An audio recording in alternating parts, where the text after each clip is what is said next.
धन्यवाद और बधाई। और अब हमनी के खेल के आगे बढ़ावे के पड़ी। अब हमनी के खेले के पड़ी फास्टेस्ट फिंगर फास्ट। जौना में आपके सामने कंप्यूटर जी महाराज के स्क्रीन पे आई एक सवाल और आपके मिली 15 सेकंड के समय। यही सवाल के सही क्रम सबसे कम समय में सजा दी ही वो बनी हॉट सीट के हॉट हकदार। तो तैयार हो जाएं, नजर स्क्रीन पे गड़ाई। फास्टेस्ट फिंगर फर्स्ट खातिर आपके स्क्रीन पे सवाल बा ई। अंग्रेजी कैलेंडर के अनुसार भारत में मनावल जाए वाला ई अवसरन के बढ़ते क्रम में सजाई, यानी जे पहले मनावल जाला ओकरा के पहले रखी। और आपके ऑप्शंस बा ए बाल दिवस, बी गांधी जयंती, सी क्रिसमस और डी स्वतंत्रता दिवस।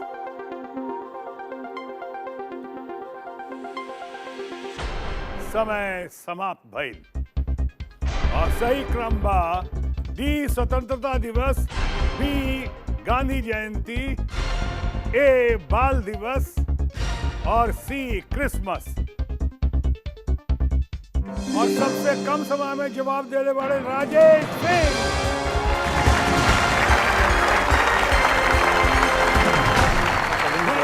Welcome wonderful. आपके बोलने का अंदाज पर सर एक दो लाइन चीज। हाँ प्लीज हाँ। आ रही ले छपरा ही ले, आ रही ले छपरा ही ले, बलिया ही ले ला शत्रु जी बोले ली त सगरो भोजपुरिया ही ले ला शत्रु जी बोले ली त सगरो। वाह वाह वाह, यही से कहल जाला है कि आम आदमी के कार्यक्रम ज्ञान और मनोरंजन से भरपूर, दिल के मेल दिमाग के खेल के बनी करोड़पति। आई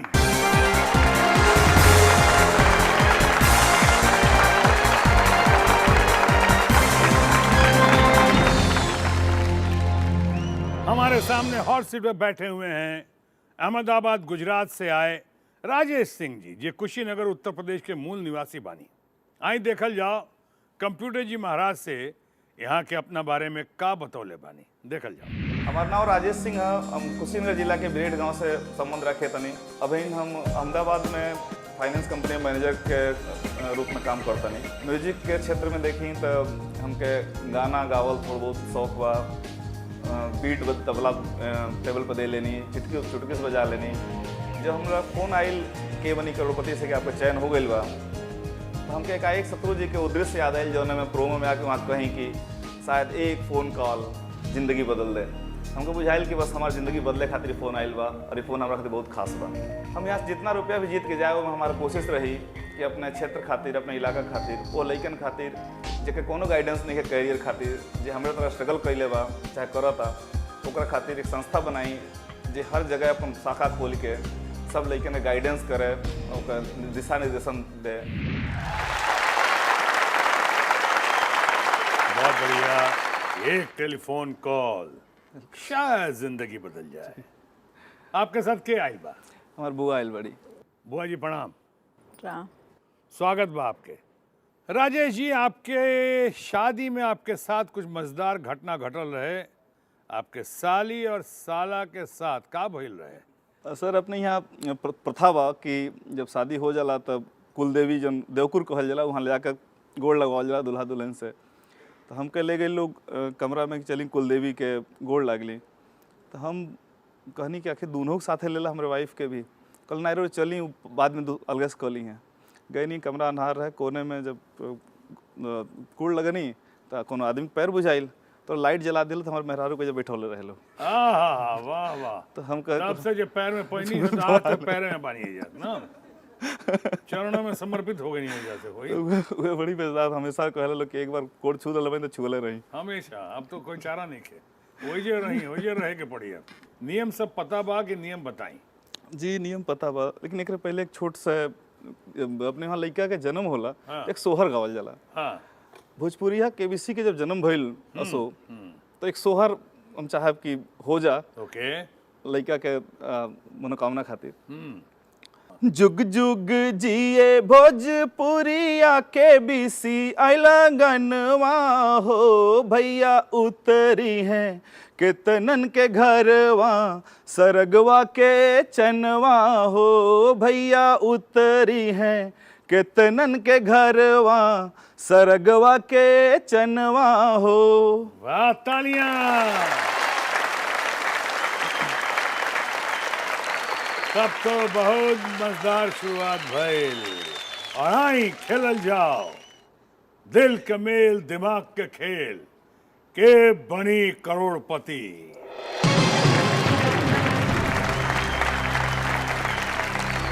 और आपके खातिर कंप्यूटर बाबा के आशीर्वाद से, कंप्यूटर जी महाराज के आदेश से कंप्यूटर के स्क्रीन पे पहला सवाल आ रहल बा और सवाल बा ई। एमे से कौना अवसर के साथ सुहाग रात के जोड़ल जाला? 30 सेकंड समय बा और आपके ऑप्शंस बा ए जन्मदिन, बी चंद्र ग्रहण, सी पूर्णिमा और डी शादी। डी शादी सर। डी शादी। मारी मुहर लगाई ठप्पा डी शादी पे। और देखे की जरूरत नहीं खे, जवाब सही बा।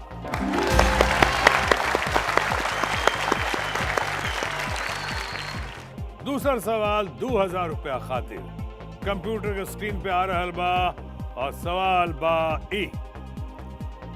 एमे से कौन बिहार में बहे वाली एगो नदी के नाम है?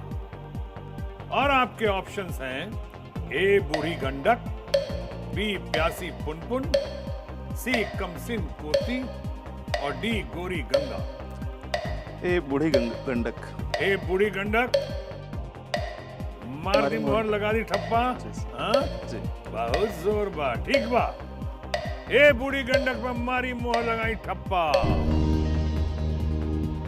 सही जवाब, तालियां। तीसरा सवाल के सही जवाब के दिलाई 3000 रुपया और 3000 रुपया खातिर तीसर का सवाल आ रहा बा कंप्यूटर के स्क्रीन पे और सवाल बा ई।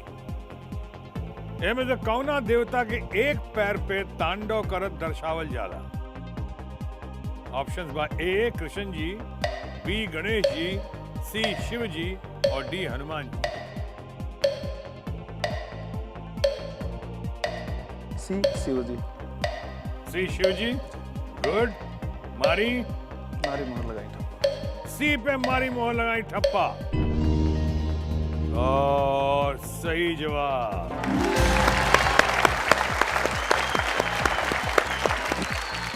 ये आप 3000 रुपया जीत चुके मानी। चौथा सवाल आपके दिलाई 5000 रुपया। ओकरा बाद आपसे एक सवाल और करब। ओके, बिल्कुल सर। तो चौथा सवाल 5000 रुपया खातिर आ रहा बा कंप्यूटर के स्क्रीन पे और सवाल बा ई।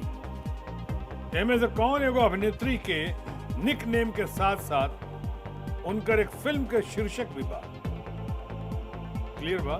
क्लियर। ओके, तो आपके ऑप्शंस हैं ए धक धक गर्ल, बी पिग्गी चॉप्स, सी ड्रीम गर्ल और डी बेबो। सी ड्रीम गर्ल। सी ड्रीम गर्ल। इतना टाइम लगल जवाब दे में? बाप रे। सी पे मारी मोहर लगाई ठप्पा और सही जवाब।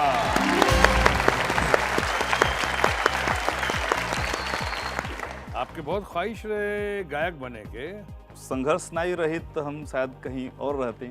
अच्छा। हाँ, बचपन में जब मतलब खेती 20-22 साल की उम्र तक तो खेती कैले बानी हम। पूरा भिनो गांव जानी तो खेत बाड़ी में जरूर जानी।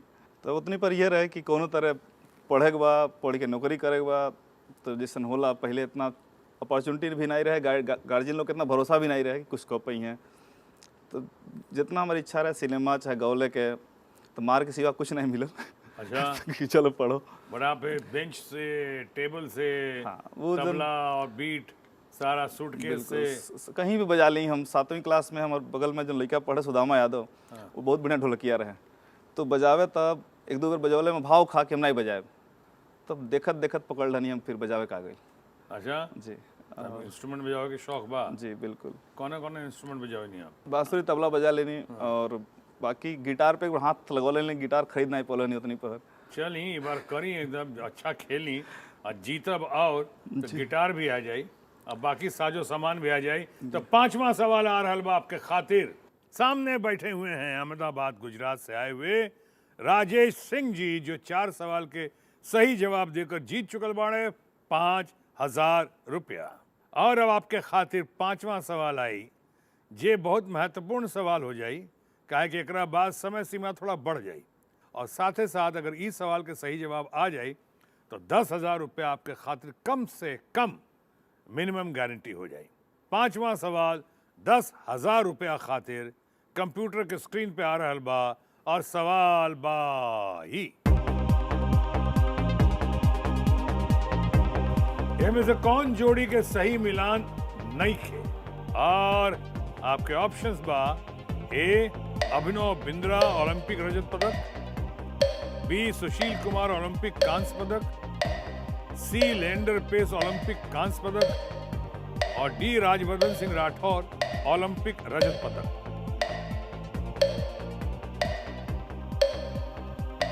अभिनव बिंद्रा ए। अभिनव बिंद्रा, मारी मोहर लगाई ठप्पा ए पे।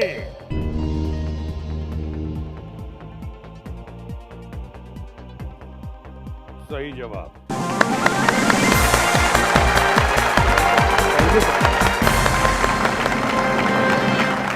बीजिंग ओलंपिक में स्वर्ण पदक जीतले रहन जी अभिनव बिंद्रा जी। अभिनव बिंद्रा खातिर जोरदार तालियां। तेरा और पसंदीदा कलाकार तो ऐश्वर्या राय बच्चन और सम कोई शत्रुघ्न सिन्हा बड़े। हाँ? सर ऐसा है कि मैं कहा बा कि देखिए व्यक्तिगत जीवन में भी उतने अच्छा भइल बहुत बढ़न बात बा जितना कि रियल लाइफ में आदमी रहेला। और उदाहरण एक बताओ तनी कि हम बहुत छोट रहनी तो हमारा आदत रहे कि सर रास्ता में पन्ना कोनो फिल्मी दुनिया को उठा के पढ़ लिहल। तो मैं पढ़ रहनी है कितना सही रहे गलत रहे कि बिहार में जन मंत्री बाने श्याम रजक। हाँ। तो उनके शादी में कोनो इंटरकास्ट समथिंग तकलीफ होता है तो मैं लिखल है कि शत्रुघ्न सिन्हा जी बात कैला उनके घर है, फिर मीडिएशन कैला तो शादी भइल। तो वहाँ पर हमको इतना अच्छा लागल कि ये आदमी मतलब कैसन व्यक्तित्व बा कि इतना बढ़िया काम, नेक काम, इतना व्यस्त चीज के बाद आज से 10-12 साल पहले बात। हाँ, बहुत सही बात। सही बात है। खामोश। चलिए आपके खातिर छठा सवाल जे आपके दिलाई 20,000 रुपया और छठा सवाल 20,000 रुपया खातिर बा ई।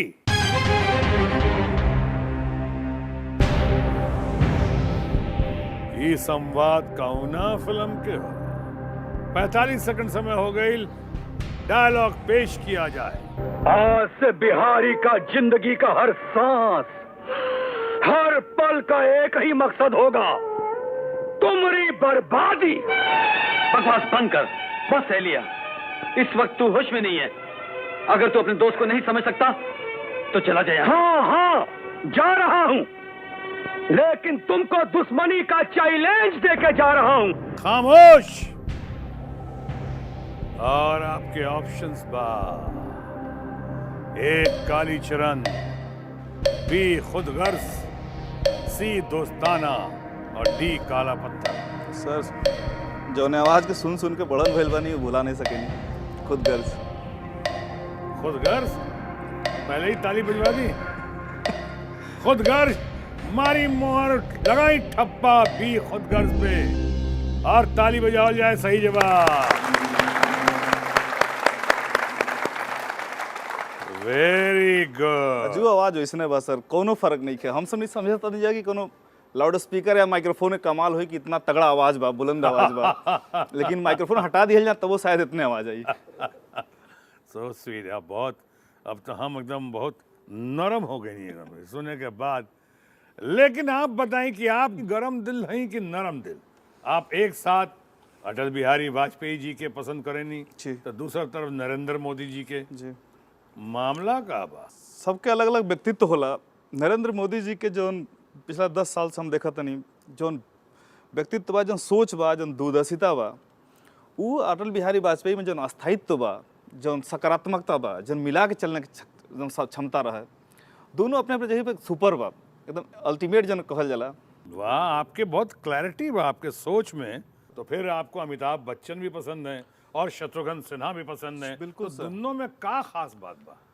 देखिए सर, अमिताभ बच्चन शत्रुघ्न सिन्हा दाहिना और बायां हाथ हमें, तो हम एक जगह पर अमिताभ बच्चन जी को बहुत मजबूत माने नहीं कि वो आदमी कंसिस्टेंटली ओवर 30 साल हो गए सम लगभग, आज भी उतने उसने दमदार आवाज़, दमदार चलने का अंदाज, बोलने का अंदाज जैसे शत्रुघ्न सिन्हा जी के बा। तो दोनों तराजू के दू पलड़ा वालों, मतलब वो के कौन बढ़न बा कौन छोट बा कहल नहीं जा सकल। तालियां! बहुत बढ़िया। तो आपके 7वां सवाल के सही जवाब दिलाए ले बलैया, हुटरवा हुट कर दी सियाने की। आज खेल रोके के इशारा हो गई, बट शो मस्ट गो ऑन। खेल आगे भी जारी रही, रोल ओवर प्रतिभागी प्रतिभाशाली राजेश जी के साथ, लेकिन जाते जाते यही कहब, देखा गया हूं मैं, कभी सोचा गया हूं मैं, अपनी नजर में आप तमाशा रहा हूं मैं, मुझसे मुझे निकाल के पत्थर बना दिया, जब मैं नहीं रहा हूं तो पूजा गया हूं मैं। वंडरफुल सर, वंडरफुल। कल फिर मुलाकात होगी, जैसा कि हम कहानी यही समय यही जगह, तब तक खातिर नमस्कार, शुभ रात्रि, शब्बा खैर, खुदा हाफिज, जय हिंद।